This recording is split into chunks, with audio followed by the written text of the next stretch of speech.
प्रातः स्मरण।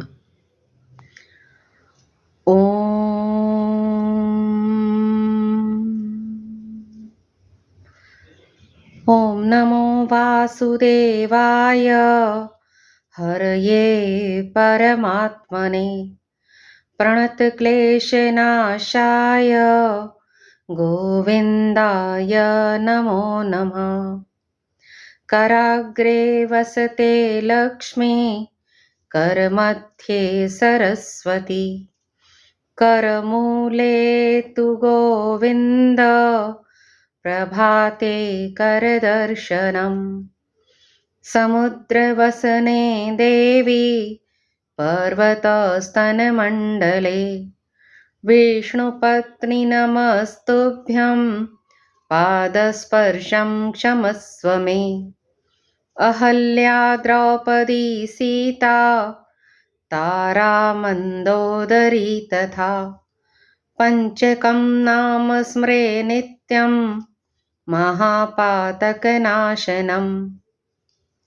अदितिर्विदुला काली विनिता च उमा सती शर्मिष्ठा दमयन्ती च सावित्री चाञ्जनी तथा मैत्रेयी विश्पला गार्गी शचीभद्रीमती तथा गौतमी संघमित्रा सा सुमित्रा च सरस्वती अनसूया अरुन्धती मीरा बाई दाहरस्त्री तथा चेन्नम्मा च महादेवी अक्करुद्राम्बरुक्मिणी जयमती च भवानी च वीणा प्रीतिश्च कल्पना मयणल्ला शारदा माता भगिनी च निवेदिता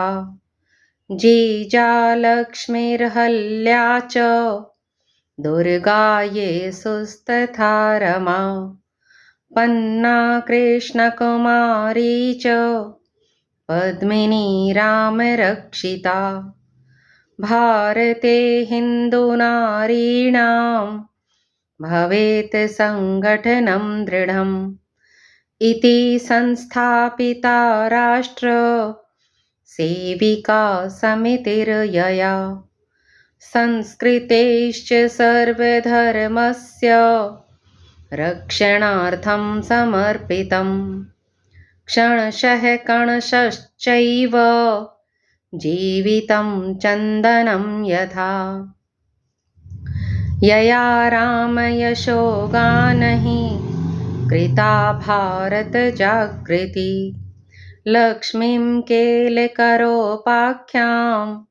स्मरामो मावशी वयं मातृवत्स्नेहवात्सल्यं राष्ट्रकार्यार्थजीवनम् सरस्वती नमस्तुभ्यं सेविका प्रेरणास्त्रवम् एताः उज्ज्वलचारित्र्य स्त्रियः प्रातः सदा स्मृताः भवन्ति शीलशौर्यादीन्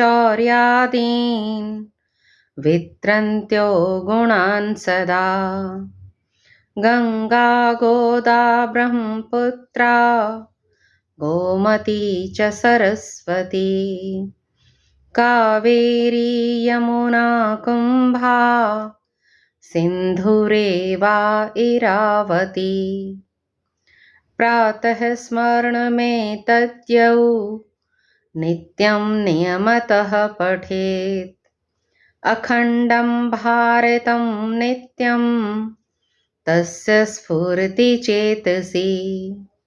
भारत माता की जय।